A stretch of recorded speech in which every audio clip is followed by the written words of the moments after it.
yesterday briefly. So money is an energy, a consciousness, vibrations which need to be raised.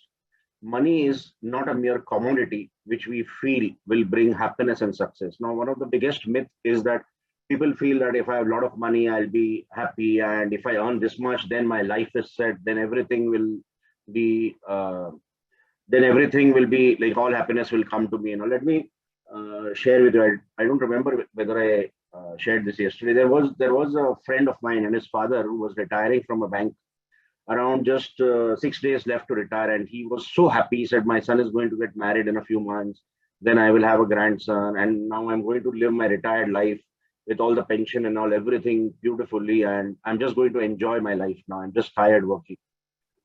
And he thought, I'm going to get all the money now, which will come, the provident fund and all whatever you get on retirement, the retirement fund and all. It so happened that just 6 days to retirement, and he fell down from the stairs. Not a big fall, but then just 4 or 5 stairs he fell down. And what happened was that he had a major injury in his leg, and then a rod had to be inserted in his leg. And till today, it's been around 10 to 12 years, and the rod is permanent in his leg, and he can just walk comfortably with one leg, and he's in pain throughout. So we feel that when money will come, and we make in our mind timetables as to, okay, if this happens, then we would be happy. If this happens, we would be happy. But then that does not happen. Money cannot bring you happiness, but it is happiness that can bring you money. The way this energy comes to you, the way money comes to you, it will treat you that way. If this comes to you happily, then it will keep you happy.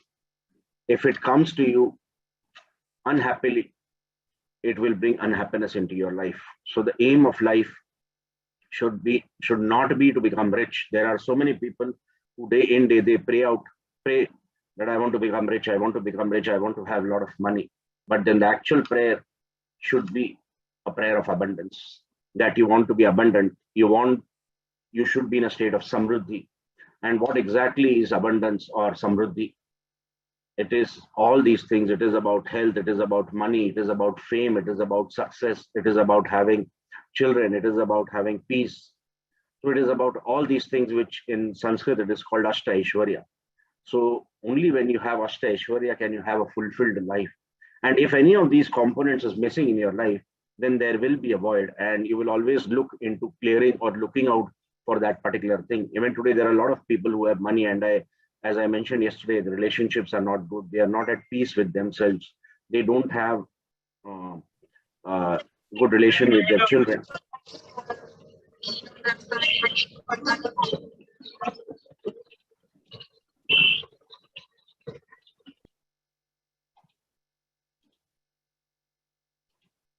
Okay, the screen is visible, right? Yes, it is. Okay. Now it is. Yeah. So if you aim to become rich, you can become poor. If your goal in life is to become rich and earn only money, you can become poor. But if you thrive to be abundant, that means the Ashta Aishwarya or the Samruddhi, you can never become poor. Right? And that is what is or should be the aim of life. Now let us look into the karmic blocks. Yesterday I had quite a few questions, even on my personal window, about this knot, that knot, this block, that block. That is all okay. So now everybody has a past. That is what we had discussed yesterday. Everybody has a past, and everybody here is here, and he's brought karmic blocks. Some have many, some have some, but then there are karmic blocks everybody has. Even me, if I'm facilitating this program, it is not that I'm not having karmic blocks. I am also having karmic blocks, right? So it is not, because you cannot go back and you cannot change the past, right? The only thing is that you can heal the future, heal the past, right? To create a new future. Now what happens is that when this way, and yesterday, as I mentioned, I will explain to you pictorially, and this is what it is. This is what I've been able to make. So when you only think of moving ahead, but you don't move ahead, you only think. There are so many people I speak to, oh, I have to do this, I have to do this, Acha, I'll do this, and I have to do that workshop of yours, I have to do this, or for anybody else also. He says that I have this particular block, but then he has those timetables in the mind. Okay, I'll do it next year, I'll do it this, I'll do it this. But when you don't move, you create a part of the karmic loop. When you're only asking about the future, there are so many people who are so fascinated by knowing the future and they run after future predictors. It's not wrong, but then these are so divine tools that you should be able to understand, and you need vibrations to understand what is coming out from the tarot cards, or what is coming out from the divination cards, or the astrologer when he's speaking and things like that. It is only the state of vibrations which can absorb whatever is coming out in the future readings. But then there are so many people who are so obsessed with just going in from one reader to another, from another to another, because they want to hear what they want to hear from others what is there in their mind. They want someone who if someone comes and tells them, oh, your future is so good and things are going to change drastically, and then they are just happy in that zone and they don't do anything. So if you are in that state, you are creating a karmic loop. The future predictors are there. You need to get guidance. That is all okay. But then along with that, you need to move and you need to get into a process which will help you clear these karmic blocks and not create karmic loops further on. When you keep just hoping for a miracle or a turnaround in life, you're just hoping that things happen. It is then that you're creating this. You're closing this loop. When you cannot let go of money, there are so many people whom I meet, and then they say, "Oh, I need to clear this. I want to do this. I need to do the black magic clearing. I need to do this, but I don't have money." You need to understand that when you need to give money to learn about money or to do a particular course or do a particular thing, that also is money karma. And you should go down and with complete love, you should part with that money. If you keep holding on to money, money will not stay with you, because money is a water element. You cannot hold water in your hands. But there are people who just try to hold on and on and on to money. And as a result, what happens is that somewhere the money has to go out. Somewhere the water will go out. You cannot hold water captive. You cannot hold Lakshmi captive. It will go through some illnesses. It will go through some business loss, or some way it will go out. When you want your life situations to change, but you do not want to work on it, then a karmic loop is formed. That means you just want others to work on it, or if you want nature to take care of that, or God to take care of that, it does not happen that way. So this is the way the karmic loop is formed.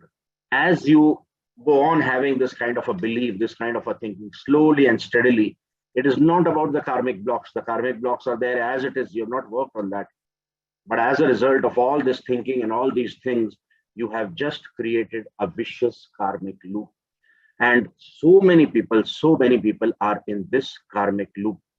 They are thinking that they will come out of it. They are just yearning to come out of it, but then they cannot, because they have themselves closed. They have themselves joined all the blocks, and they have themselves trapped in. They are themselves trapped themselves in this karmic loop, and that is how you cannot. These people, they cannot come out, and it is a very sad situation. Of course, I was also in such a situation a few years back, and I have been able to identify those things, and I've been able to work on myself to help myself come out of all these things. So it is only you that can help yourself out of this karmic loop. The karma is not something which is bad. That is already done. Everybody has karma. Everybody carries that sort of karma. Sorry, but it is the karmic loop which is vicious. So vibrations is the key. Like maths, physics, biology, chemistry, all are vast sciences. So is the science of consciousness and vibrations, right? So, and that is why it is called wealth creation, because you create it through your vibrations. All the money you want, all the wealth you want, you only create it through your vibrations. You cannot create it from any other way except your vibrations and your consciousness. As you raise your vibrational level, you will find the right people in your life. The people who will give you business. If you are in a business, if you're running a business enterprise, people will give you business. You will automatically be able to attract good vendors. You will automatically be able to attract good support people who will support you. You will attract the right clients. You will attract the right opportunities. Have you seen there are so many people, they attract the opportunities and just at the right time, right? You will attract the right ideas, because the ideas have to come, and those ideas are not just the basic ideas which have to come. They are there with every human brain or every human mind is going to attract ideas, but then there are those ideas which, when you implement those ideas, they have to come from a higher state of consciousness, that when you implement that, or when you get into doing or looking into doing those ideas, looking into doing practically these ideas, they are going to manifest, and they're going to bring a lot of abundance towards you. So the right ideas have to come, the right plans have to fall in place, the right time has to come, or the right time you will attract. You will get the right messages from the universe as to what needs to be done. As I think some just asked, what are the blocks? How do I know? When you raise your vibrations, automatically the universe would guide you. It is not that you require necessarily someone like me. The universe is there for you, and everybody can actually know his own blocks, and the universe can guide everybody as to how to clear the blocks. The right information, the right script, the right connections will come to you, but it will happen only when you raise your vibrations, not in this particular state, wherein you are in the state wherein you think, oh, the solution does not come from the same frequency from where the problem was created. So that is where you need to raise your vibrations if you really need to come out and you need to clear these knots. So as Arjuna saw only the bird of the eye, so the aim, if your aim in life is money, and money is the biggest worry, then you need to learn about money and understand everything related to it and connect to it as money energy. Only when you know how money functions and its properties would you be able to enhance your money world. You should know what the money energy likes. You should know what are the blocks of money. You should know how the money flows in. You should know by doing what the money would go out. When you study money, like you have a thesis and then you study, it is only then that you get to know what exactly is everything about money. More than 90% people even die without knowing the root causes of their money issues, and then they are of course born again with all these things. So there are so many talented expert witty business owners. There are so many people who are probably, so many of you here might be much better than your competitors, much better than your competitors. But then the only thing is that because you have not been able to open the money knots, it is there that you have got stuck up and you're not able to come out of your money woes. So, of course, an evident answer to these questions: do we love our spouse? You would always say yes. Do you know what his or her favorite food is? You would always say yes, isn't it? Do you know what your spouse's favorite dress is? You would know, you would say yes, isn't it? Most of the questions will have an answer yes. Do you know what his or her favorite place is? Where would she like to chill out? Where would she like to go for a holiday or something? So when you love your spouse, or for that matter anybody, your children, your mother, your father, you know this information about your father, about your mother, or about your loved one, isn't it? So if you love money, do you know so much about money? Do you know what it is that money likes? What exactly it is that money wants from me to be with me? If you really love money, then you should look into knowing more about money.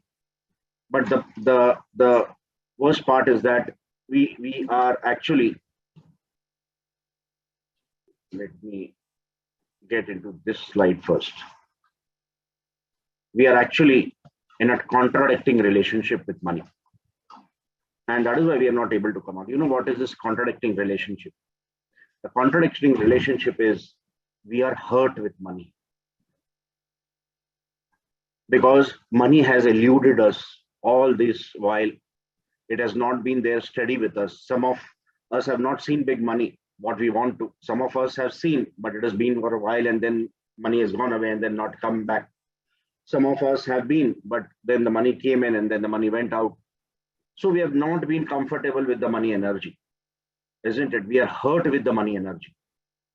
The other side of it is you want that money energy because you know that it is the sixth element of survival. And it is here that it is completely contradicting. Both the things are completely contradicting. On one side, you want to love money, but on the other side, you are so very hurt with money. Until the time we do not resolve this, the money cannot flow into our life. And this can be a major block for quite a few people. And that is where you need to remove the hurts related to money. So many hurts related to money. Whenever we see someone being successful, whenever we see someone buying a new car, and possibly if we are not able to buy that, whenever we see someone moving to a big house and we are not able to do that, somewhere in our mind, in the mind of minds, in our mind, we feel that, oh, why did I get this house? It would have been so nice if I would have got this house, or such a house. Money has always eluded me, and you get hurt with money. So till the time you do not resolve these contradicting relationships with money, till that time money will continue to elude, because you have to resolve that particular thing. When you say you love a particular person, then in that case you need to accept that person completely. And if you cannot accept that person or that energy completely, then there is no love. It is only attachment. So basically, if you see, you yourself are the biggest judge whether is there attachment to money or is there real love for money. Because it is about energy. If you love money, money will come to you. It is the water element, it will find its way out to you. But if you just are attached to money, money will keep on eluding you. The second thing why we are not able to come out are the illusionary hopes and the parrot prayers. You know what are illusionary hopes? We just hope for hope. We just hope one day the money will come in. One day I'm going to be successful. And then we have these tears, and then we have those petty things wherein we just go into that. Oh, I have not seen things work out for me, and my life has been like this. And this is the self-talk which goes on. My life has been like this for so many years. One day something is going to happen. One day we have that thing. One day something will happen. One day a miracle will happen. One day. So we are into those illusionary hopes. Yeah, definitely one day something can happen. But if you work to manifest that one day, then one day something can definitely happen. And the parrot prayers, you know what are parrot prayers? Parrot prayers are the same prayers. Whenever you go to an idol, whenever you worship an idol, whenever you get into a healing, I want this, I want this, I want this, I want this. There is a way to pray. You know that there is a 8 to 10 step to pray, which we of course take it in one of our different workshops. It is only then that a prayer can be successful. So we always have these parrot prayers. Any particular idol we see, any particular healing modality we come across, any particular this thing we come across, we just have those parrot prayers in our mind. Oh, this should work for me. This should work for me. God help me in this. God help me in this. But it has just become a practice. It is just coming out because it is saved there in the subconscious mind, and it just oozes out. The prayer has to be a heartfelt prayer. So we have tried all the so-called magical strategies to earn more. We have even tried different healing courses that promise to cure our money energies, isn't it? All we have got is disappointment. Not because these were ineffective, or invalue, or not of value. Not because of that. As I said yesterday also, every course or everything that comes your way is effective and valuable. But all that really matters is whether you are aware of the knots and are you trying to opening the knots, or you're working on a totally different field and you're actually wasting your soul time. And that is what really is. You should know how to work. When the Buddha worked, when the Buddha went to meditate, he knew what all were his blocks. And he worked specifically on those blocks, and he got enlightened in 7 years. We all know that. There have been people who have been moving on and pursuing for so many years and lifetimes.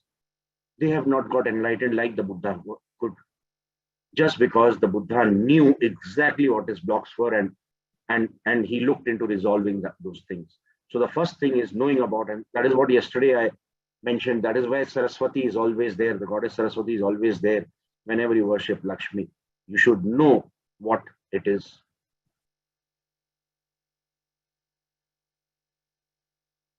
So let's get into some principles of money. Money comes through us through variable resources, that is through money saved, less expenses, fortune, etc. We just hope for it. But then when the Sahasrara opens up, when the blocks open up, somebody will gift you something. Somebody can gift you something, and that is also money which has come in, right? We feel that money will only come through the work that I'm doing through, and that is such a limited belief system. But then the money can come from anybody. In fact, last time when we did Samruddhi, I think there was a lady who said my father or some cousin, somebody gifted her uh, a holiday outside. So the money can come. Please mute yourselves.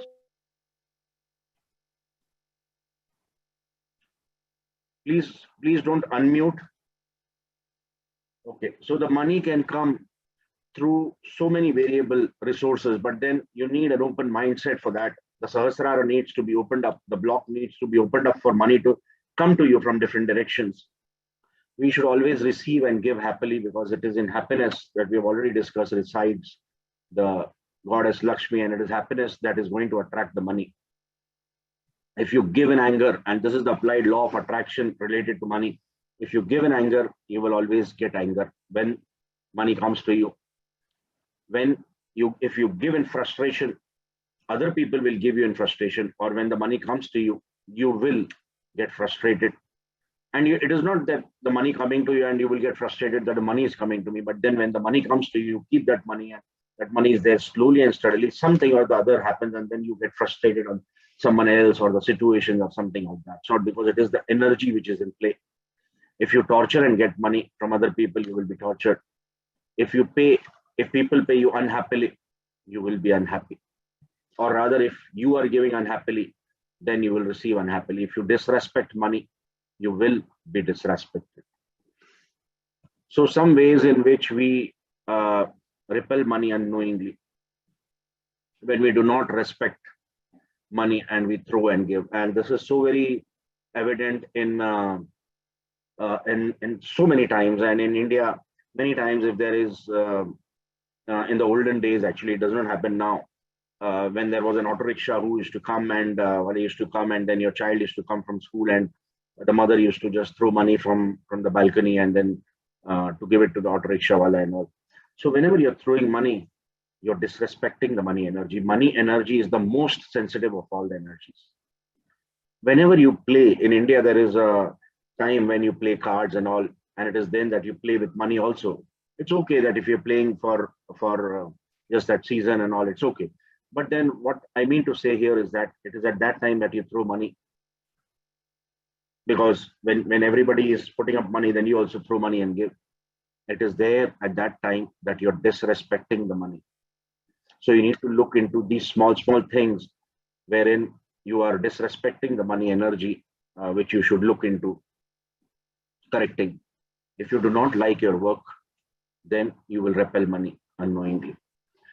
There are so many people who are not, as I mentioned yesterday, they are not in correct scope of work. They're not in the correct category of work for what they should be doing. So they are not satisfied with their work.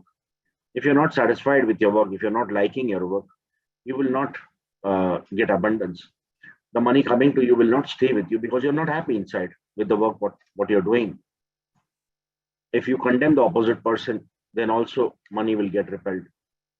If there is unnecessary spending, gambling, or if money is earned by wrong ways like evading tax, if there is improper energy exchange, that means if you have overcharged a person or undercharged a person, and there is no win-win effect, that means you're doing something for the other, but then there is no win-win formula in that, then definitely it will repel money.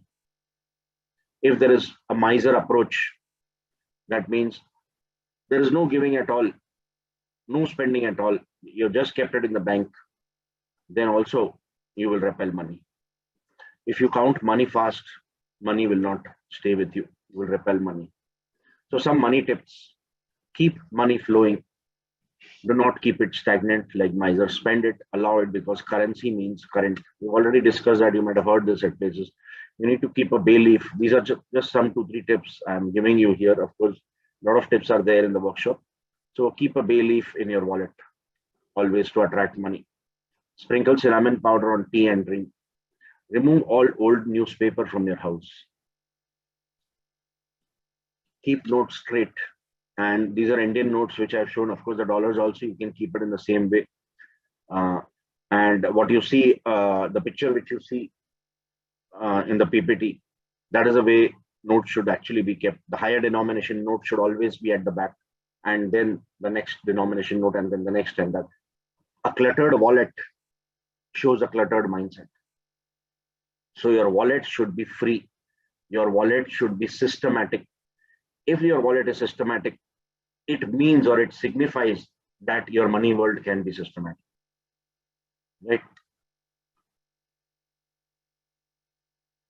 So what is failure? Failure is a knot which is unidentified and unworked on.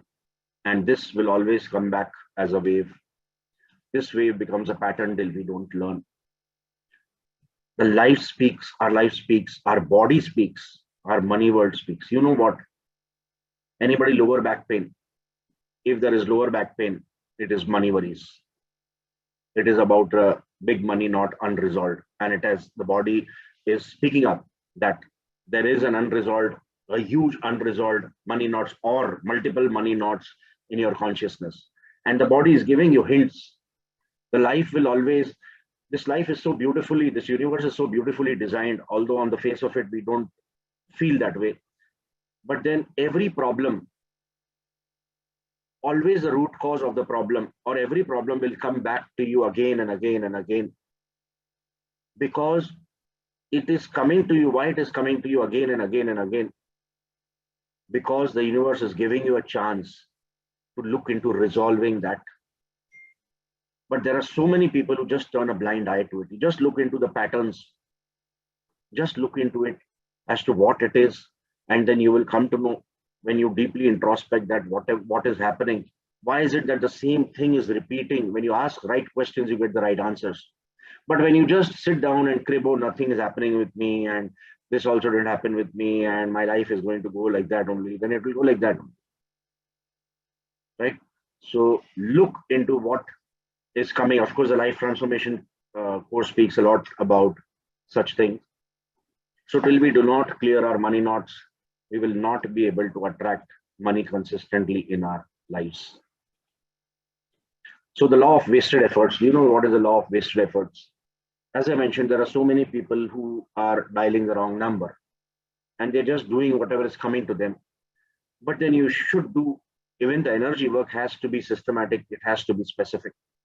So these knots will come in front of you now. So money does not come from the markets. We feel that, oh, market is down, it is Corona time, and then money is not coming. It's okay, it is Corona time. The markets do influence our money worlds, definitely. But then more than that, or much more than that, it is the knots that actually denote, or that actually control our money lives. So what happens from this is we can't see, and whatever efforts, ideas, strategies we plan out get lost completely, as the law of wasted efforts is there in play. There are so many things we do as spam, isn't it? We have the spam folder or spam things in the email box. So there are so many things we keep on doing which are probably not required at this stage, and we are doing that, and that is where we get into the law of wasted efforts.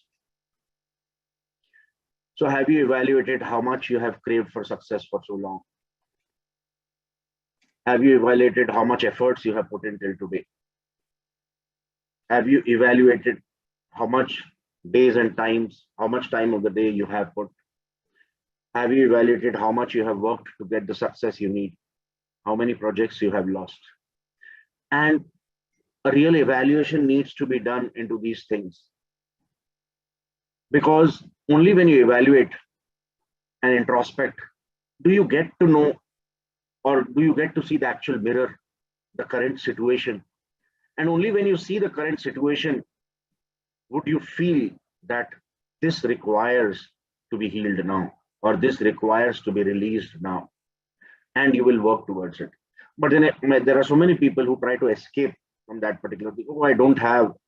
And if you're healers here, there are so many people, when they turn up to healers, they say, oh, I don't have any problem, only this one particular problem, and only this one particular problem, and only this one particular problem.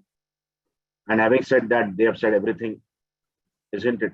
So look into your money lives. And of course, in the Samruddhi 2, level 2, we take you deeply into your money lives and the blocks and all, wherein you actually see as to what are the opportunities you have lost and things like that. What is the success rate of your sales? Have you evaluated that? How many ideas you have put in till today? How many various ways you have tried to work on till today to get the money which should be coming to you by default or automatically? How much hard work you have done till today? How much have you lost? How many of your desires have been fulfilled till today? The more unfulfilled desires you have,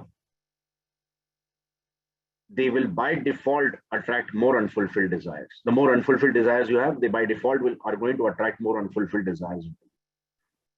And many a times, the unfulfilled desires, one of the places where they get lodged are knees. So if you have knee pains, then in some probability, you might be carrying a lot of unfulfilled desires. How many trials have gone down the drain? How many of you have cried for success? How many tears? Yes, there is no wrong in crying, but then cry to reach the root cause. Cries should be a plea to the divine, to the universe to help you reach the knots and then clear the knots. Not just a parrot prayer and then crying.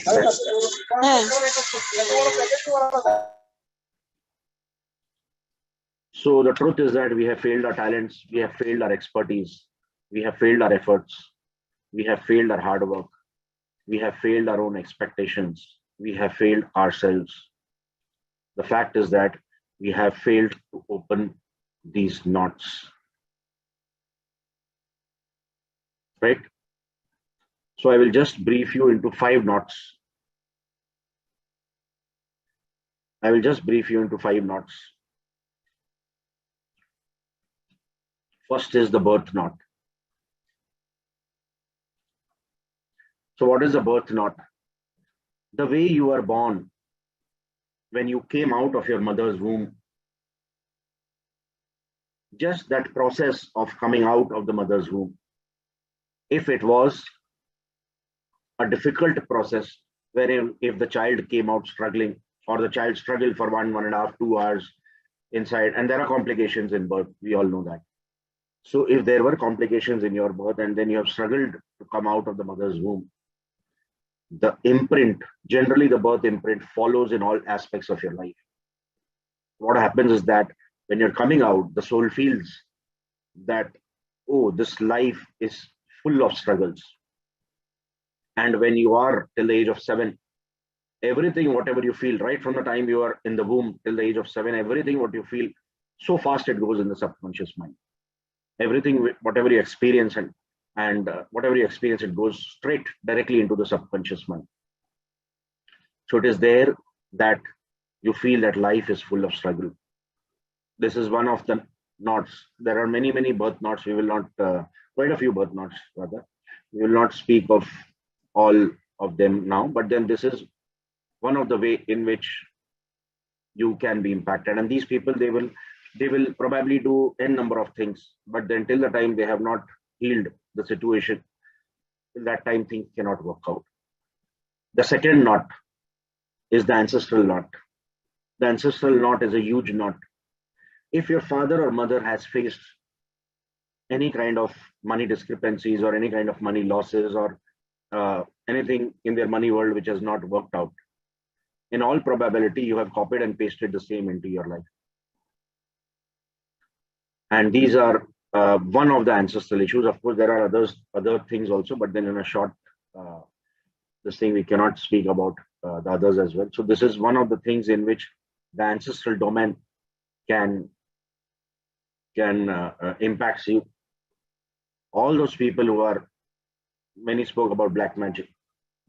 If you want to come out of your black magic, the first thing that you should look into healing the domain, the first domain or the first knot you should be looking into doing is your ancestral domain. If your ancestral domain is cleared, your ancestors themselves would help you to clear the black magic, right? Of course, more of that we discuss in the life transformation, not now here.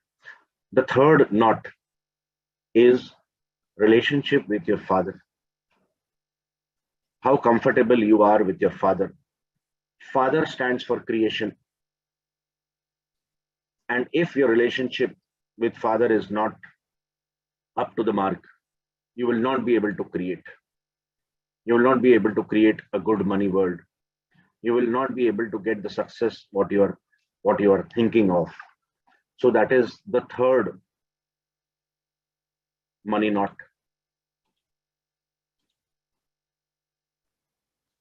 The fourth money knot is chromatophobia. Now, what is chromatophobia? Chromatophobia is the fear around money. If you just type chromatophobia on Google, you will come to know what it is. It is the fear around money.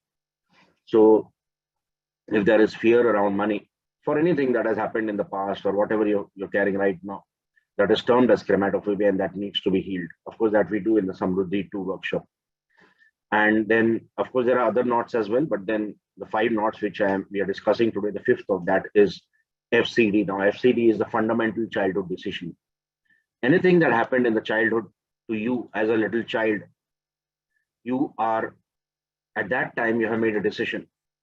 And when you have made a decision regarding that particular thing, that is running throughout in your life right now. For example, there was a girl who had come, a lady who had come she was facing some financial issues, and then she was looking out for her ancestral property, and there were other sisters and all were involved, and she was not getting the ancestral property. So when we got deeper into from where it started, we got to know that in the childhood, they were in a joint family, and then her father, and then her father's brother, the chacha, and all of them, they used to fight.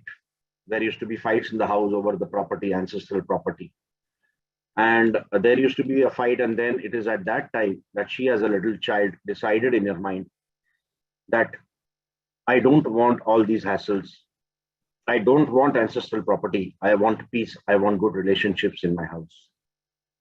And that got embedded in the subconscious mind, due to which today, now she's grown up. As an adult, she feels with the conscious mind that now I need this property. Why should I leave my ancestral property? And she's fighting tooth and nail for that, but then she's not getting it. Because in the childhood, she had made that decision. And this is called a fundamental childhood decision. So there are many things which we look into in the childhood, and then we make those kind of decisions. So that is also one more knot, or there can be multiple knots which can come